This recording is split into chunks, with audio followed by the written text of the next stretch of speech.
Praise the Lord. Praise the Lord. Praise the Lord. Praise the Lord. Praise the Lord. All ye people.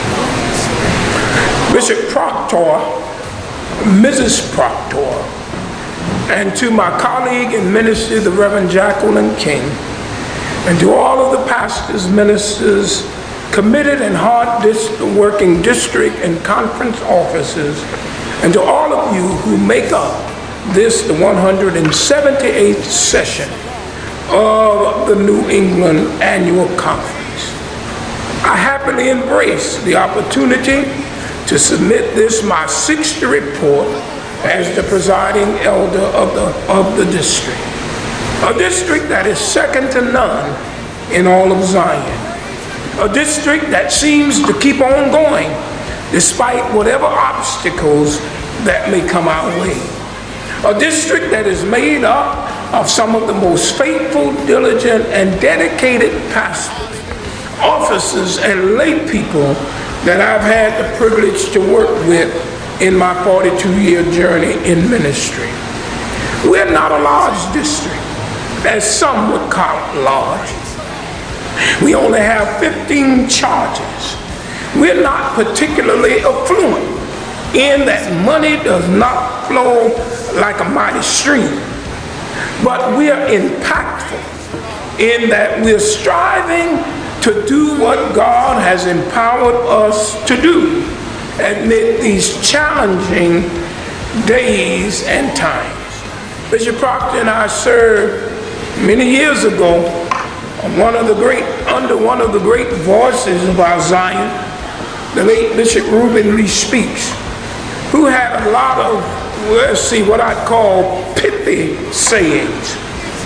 Bishop Proctor served with him mostly in the large and impressive Cape Fear Conference at the great St. Luke Church, Wilmington. I served with him initially in the small Missouri, Colorado Conference, where we only had 12 churches in the whole shebang. But Bishop Speaks would often inspire us in the little conference by saying, what we lack in quantity, we make up in quality. The Hartford district may not be large and may not be as large as some, but what we lack in numbers, we make up in effectiveness and intentionality in ministry. As I watch this district during this pandemic, and you'll see clips flowing behind me as I'm talking. But as I watch this district during this pandemic, we have pivoted from a strictly in-person ministry paradigm to a determination to serve our present age, our calling to fulfill. Some of our churches, by mere needing to do it, moved outside, such as the Cross Street Church, Middletown, with the Reverend Moses Harvell, who, by the way, is our longest tenured pastor in one assignment, having just completed his 29th pastoral year, and who is still doing a tremendous job. The Mount Pleasant Church, Danbury, with the young but old talking cleric, the Reverend Lawrence Christopher Lewis, where they have made such significant strides in the renovation of their rental properties after a devastating fire. And the Parker Memorial Church, Meriden, with one of the most methodical and effective pastors that we have, the Reverend LaMonica Johnson, who led her folks in reconfiguring the pulpit area for preaching and its beautiful for situation. You all are marvel at the ingenuity and wisdom of several of our pastors who have taken advantage of not being in the physical building to do some much needed physical repairs, renovations, and remodeling, such as the Mount Olive Church, Waterbury, where the Reverend Kelsey M. Hobson serves.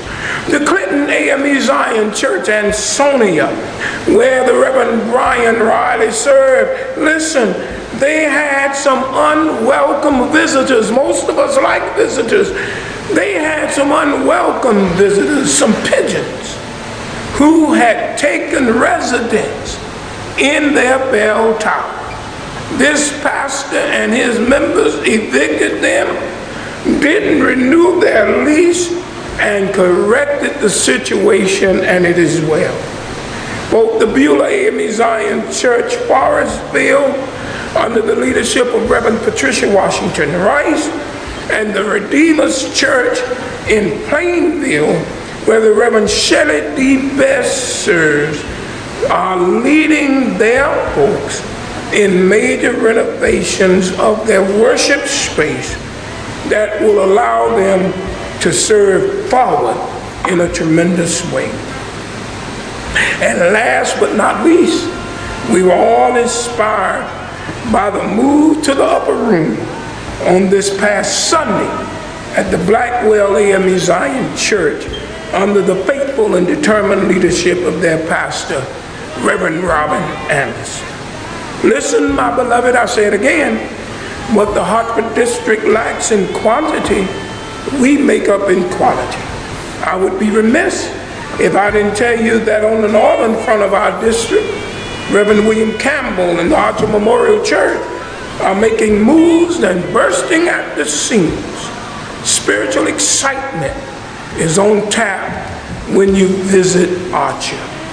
It is only paralleled by the worship experience in a different way that one can have when entering the doors of the Metropolitan AME Zion Church, our flagship church of the New England Conference, for a great traditional Methodist worship experience, replete with songs and hymns, and as the Bible says, spiritual songs. One need only to visit the Met. Go south on our district and you run into the Walters Memorial Church with their bass playing, preaching preacher, the Reverend Elvin Clayton, who has done a tremendous job at that church. Further, our district is enhanced by cutting-edge community involvement and advocacy, led by churches such as the Barrack Memorial Church, New Haven, under the Reverend Kelsey G.L. Steele, who sits on more boards in New Haven than anybody I know. The Reverend Dr. Leroy Odinga Perry, who's making moves in the Brantford community as the leader of a small but powerful presence in that place. How could I talk about community involvement and advocacy without mentioning a Workman Memorial Church up in the hills with the excited Reverend Kevin Johnson at the Workman Church, Torrington, and the wonderful job they are doing, and the Spotswood Church in the community of New Britain under its strong and dynamic pastor, the Reverend Samuel Blanks. Whatever happening in the black community in New Britain, you better believe that the Spotswood Church is a part of it. I'm out as I watch all these pastors go about their work, unfettered by fightings without or fears within. And the Lord continues to deliver them and allow them to do their work. Thank you, pastors. Thank you, church officers and leaders. And to the lay people, as the late Bishop James E. McCoy used to like to say, who pay the bills, thank you for your stellar support of the efforts toward ministry. Let me hasten to close this report by thanking all of our district officers, our district WH&OM Society, completing its first full year under new leadership, Sister Vanessa Clayton and her team who have done a good job. Sister Sunday J. Black in our Christian Education Department, which has again completed a marvelous year with her team.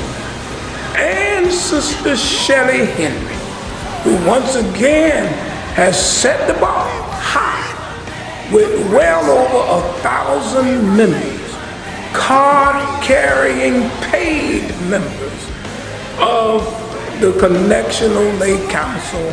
Thank all of you for your work, and all of the other groups that make up our district. In closing, let me thank the Bishop for allowing me again to serve this district. Let me thank these leaders for their support. But beloved, when all is said and done, when church is over, when ministry is done, we go home to family. And I couldn't close this report without thanking Sister Donzia, my wife of almost 40 years, my family, and all who have served to help me serve. I'm grateful for the privilege, and I pray that the work I've done will speak for me. Humbly submitted, Reverend Dr. Terry L. Jones Sr., the happy presiding elder of the Hartford District.